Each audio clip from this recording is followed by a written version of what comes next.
What's up, everybody? Welcome into the Celtics Talk podcast. Yes, we just keep churning out episodes this week, but today we are here at the Auerbach Center. I got a chance to sit down with Celtics President of Basketball Operations, Brad Stevens, to discuss what's been a pretty wild 48 hours, the toughness of having to trade away Marcus Smart, the crazy draft night, what he wants to see from Jason and Jalen this summer, and a whole bunch more. So let's get right into it. Here's our chat with Brad Stevens. All right, Brad, 5 2/3 of a trade over the last 48 hours. What has it been like? Have you slept at all?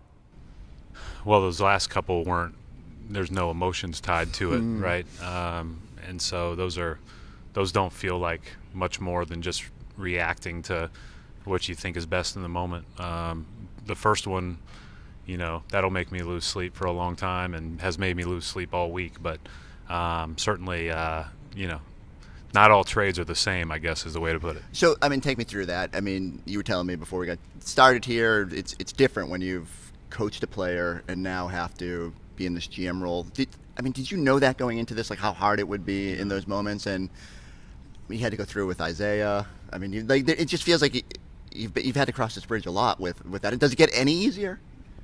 As this one came closer, it's much different as a coach, right? Because you're not, ultimately the one that has to make the call. And but in this one, this was like you're staring at the wall. Like you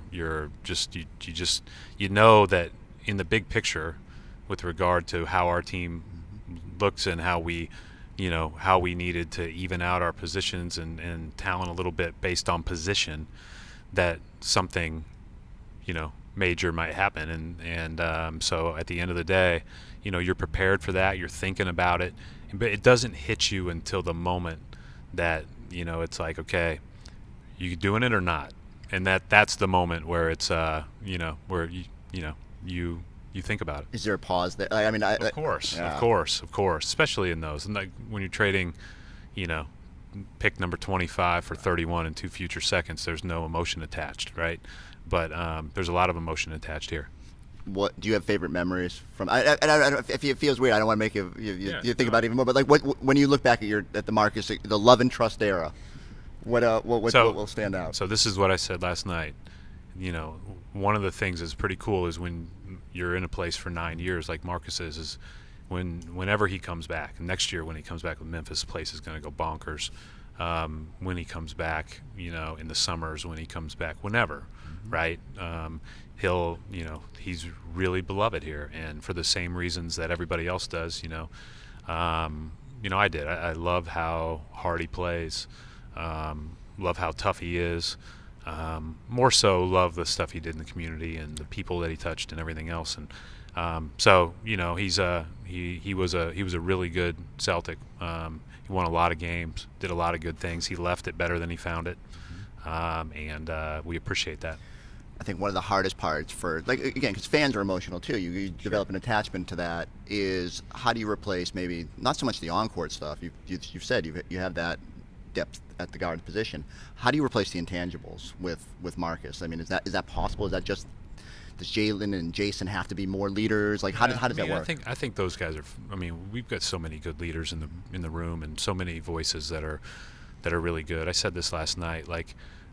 This hasn't certainly been one leader. This has been a group of leaders and a group of people. And Marcus is very good, and those guys are very good. Inevitably, when you have change and you lose somebody who has been a starter, who has been so impactful to winning, who plays such a big role, then other people will have to increase their voices, but they are more than capable of doing that. Is that a good thing? People keep asking me, do they need to be able to sort of spread their wings a little bit? Well, I wouldn't want that misconstrued as right. that there's a benefit to making the trade in that regard. I just think that's the task now. That's what we have to do. We need all of our players, but everybody pays attention and listens to our best guys and our most tenured guy and as far as in the league and Al. And we need to we all need to just raise our level a little. Tell me about Kristaps and, just from watching him develop in the NBA and to now as you start to figure out where he fits with your core.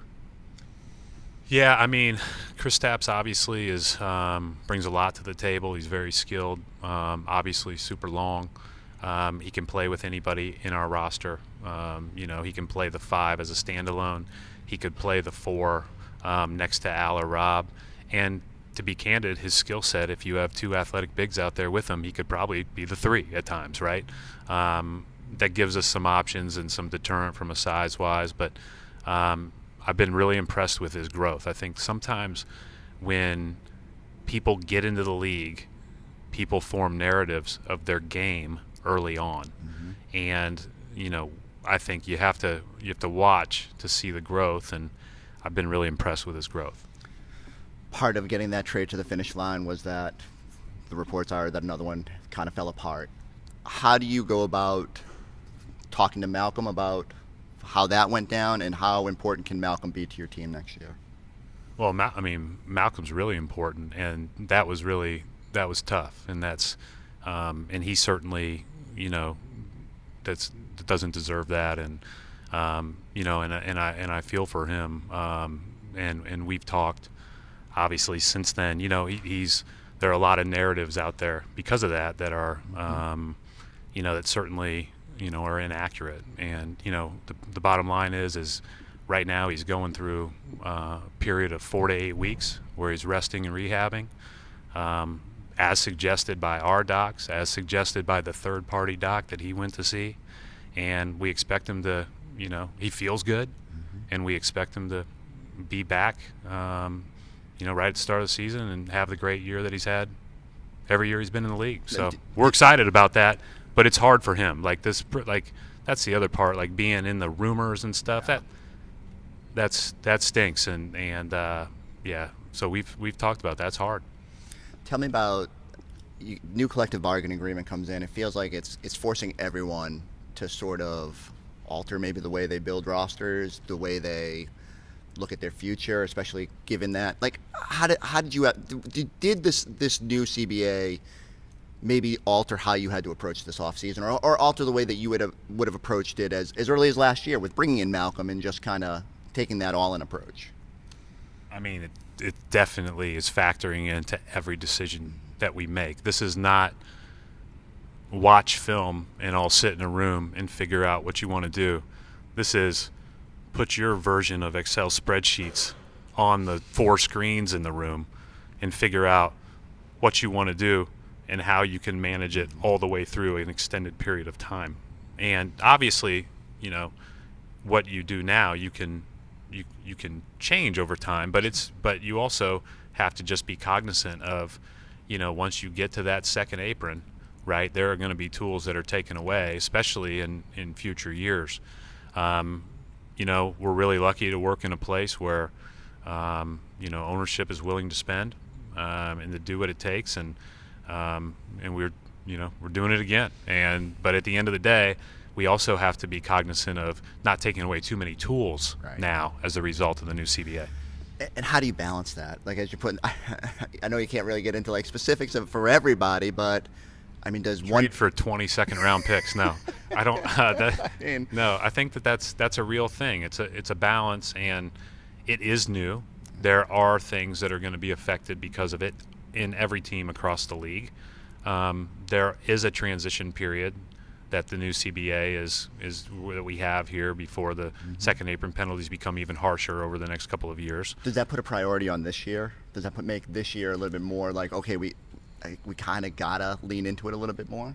Well, I think you just have to see where you're at as a team. All 30 teams are a little bit different, but our priority is to continue to chase a title, and we think that this gives us a chance to do that, but it's not without its risks, obviously, with, again, going back to this trade, like Porzingis is a really, really good player, and we're losing a really, really good player.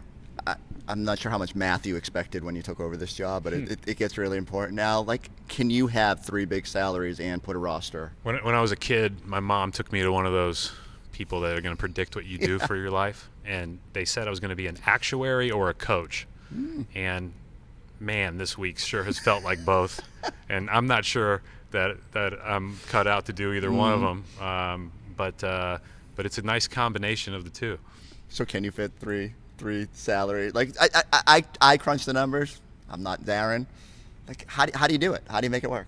You're talking about three So if enormous ones. yes, you potentially have 3 big salaries on your roster long term. Are you comfortable that you can build a championship team with 3? Well, it depends on what you define as big, right? So I think with the money what it is, right, with the different levels of maxes, the $18-20 million contracts that $22 million contracts that our guards have been on are actually like really reasonable in the big picture, right? And so those are all things that you're taking into account. You got to manage it as well as you can, and you got to make sure that you're putting your you're spending in good places. And we feel like that's been a strength thus far, but time will tell. What would you like Jason and Jalen to focus on this offseason? I just want them to have a really good offseason of, I think first of all, it always starts with rest and reflect. Like you do have to get away. I mean, we were all the emotional roller coaster of any season, but the emotional roller coaster of this season and the way it started and the way it ended was really tough. And so for, I think, all of us, and I'm looking forward to my time, but get a chance to rest and reflect. And I think those guys are both doing that. I met with Jalen 10 days ago before he started some of his travels, and he looked great. He's in a good place, and he's eager to get back at it. Now he's one that wants to be right back in the gym the next day or two. And then Tatum has a real routine for how his summer goes, and they're both a little bit different in how they approach the summer, but they both improve every year. And so that's the bottom line. And we just need them to be themselves, and they will have to take on even more of leadership roles. How much do you bring them into the roster building process? Is it just as simple as circling back with them when something happens and seeing how they feel about it, or do you? I don't want to put that on them. Okay. It's not fair. Fair. It's not Right. fair. That's not what I'm going. Yeah, but I know know what I you're mean. saying. Like I believe that. Like at the end of the day, and I've told any of our guys that ask this, that's my job to try to put our best team that we think we can. And the more that you ask for input, the more that you talk to people, like you have a general idea of they really liked our team last year. I hope they really like our team this year. But I don't want to put that on them. For sure. I Because can see where that could be misconstrued. Right, You don't want someone to think that and it's not fair to them. Yeah. What has been your biggest takeaway as Sam Cassell and Charles Lee join your staff this week? What have you learned that you didn't know about them? Well, I think one of the things, first of all, I said this at the end of the season. We had a good staff last year, and there were a lot of young people on it, but they're really talented coaches, and and we've lost some of them, and they were really good, and we're thankful for their contributions as well. But I think having Charles and Sam in here has been fun. I mean, they're energized, they're ready to go. They've been in here all week. I was asking Sam what pick he was yesterday. He was picked number 24, and I was like, I got a bad feeling I'm not going to get a guy as good as Sam Cassell going into it. But time will tell, right? But I do think that we're having fun, and we've got some more hires to make. Some that have been publicly discussed, but others that will be over time, and we're looking forward to that. Do you recognize I think coming up on the 10-year anniversary of you being hired, the Pierce KG? So sometimes I feel like you step back and you're like, wow, like those 5 years flew by. I feel like you've lived quite the experiences in 10 years. I think as you do too. I do it in terms of my kids, right? My daughter was 4 and she's heading into high school next year, and my son was 7 and he drives to the gym every day and shoots, right? So these are time is flying, but this is we've been lucky. We've lived in Boston for 10 years, which in this business doesn't always happen, and our kids have gotten to grow up here, which has been great. A couple quick ones. Just Summer League coming up. Report was Yam and Johan, I'm going to mess up his name, are not coming over. Correct. What have you seen from afar, though, that you can tell us about what they can potentially be? Both really progressing well. And once you've played in Summer League once or twice and you're playing all the way until now, or just like Yam playing, right? Juhan got done a little bit earlier, but and those seasons are long in Europe. I mean, I went to a game on September 7th in France and watched the team play that had a couple guys drafted last night. September 7th or 8th or whatever it was, and they just got done a week ago. So it's a long season. So we don't necessarily push that, especially when they've been over here a couple times. But they're both progressing well. They're both still very young. Yam is just a tough, hard-nosed, kind of change the pace and feel of a game with his energy and his love of the game. And then Juhan is just a big, strong wing that continues to improve. When did Jordan come on the radar for you guys? I saw him at the McDonald's All-American practices last year as a senior. Our scouts and people in our front office had been talking about him prior to. He was one of the best high school players in the country as a senior. And he looks young when he plays, right? He on offense sometimes he'll make an unbelievable play and get knocked off his spot, or he'll hesitate to shoot a three. But he's got a great touch. He's going to be able to really shoot the ball. And on the other end of the floor, he's got a chance to be special. I think that's and I don't say that lightly. I don't reserve that for very many. His length and aggressiveness and his willingness to play that into the floor give him a chance. And so, we'll find out if he can guard at all, because our two wings will go right through him at the start of practice. And most importantly, you have a coach now that is from Rhode Island. I saved my biggest question for last. When are we going back to Newport for training camp? When are we going back to Newport for training camp? Well, we've got a big Celtics summit next week. No, I know, and I did not get invited, so I'm a little salty. I think you could probably show up, and you'd be fine. But other than that, we'll talk about it. But guess whose responsibility that isn't anymore?